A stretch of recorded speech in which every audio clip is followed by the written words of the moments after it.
Start. उपाध्यक्ष महोदय, मैं आपके सामने एक बात और रखना चाहता हूँ और वह यह है कि देश में बेकारी बढ़ती जा रही है और इसे रोकने का कोई उपाय सरकार अभी तक नहीं कर पाई है।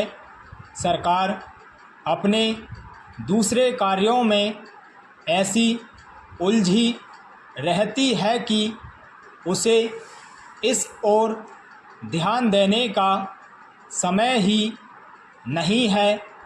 यदि बेकारी की समस्या की तरफ सरकार ने ध्यान नहीं दिया तो देश का जो बेरोजगार वर्ग है वह क्रांति कर सकता है और अगर ऐसा हुआ तो सरकार को बड़ी परेशानी का सामना करना पड़ेगा।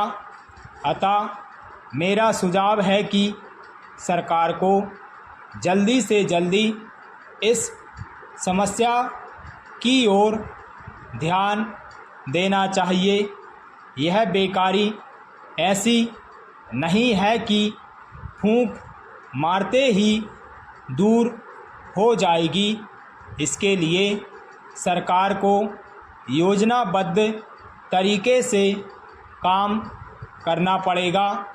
नए नए रोजगार के अवसर सरकार को ढूंढने होंगे।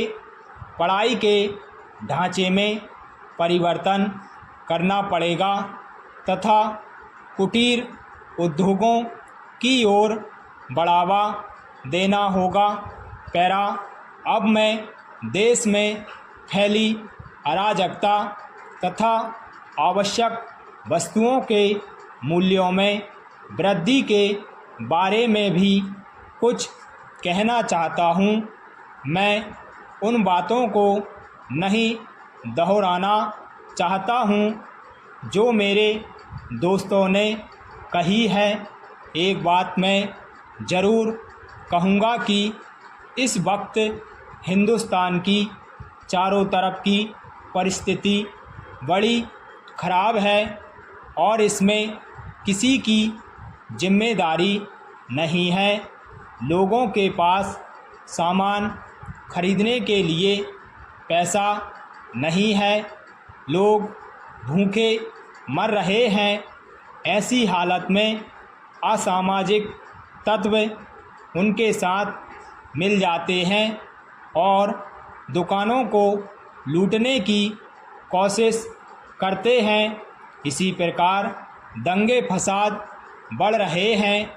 इन सब का कारण मूल्यों में वृद्धि से लगाया जा सकता है।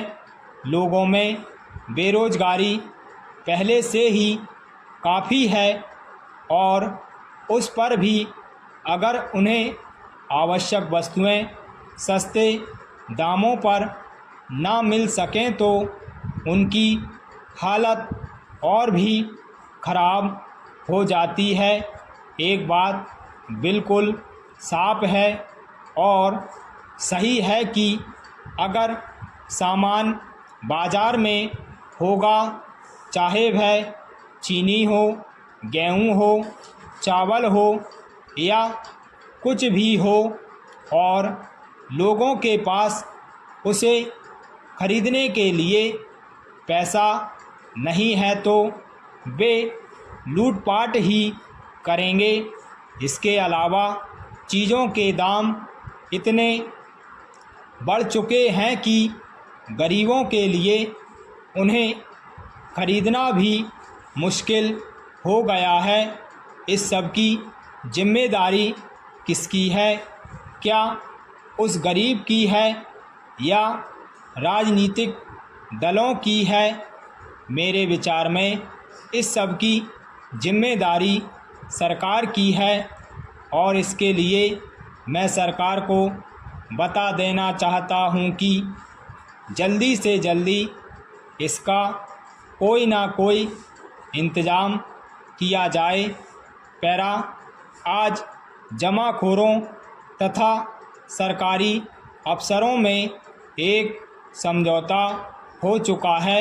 सरकार थोक व्यापार को अपने हाथ में लेना चाहती है, परंतु जमाखोरों को इससे बहुत नुकसान होगा और इसलिए वे सरकारी अफसरों से मिल गए हैं और इस नीति को विफल करना चाहते हैं।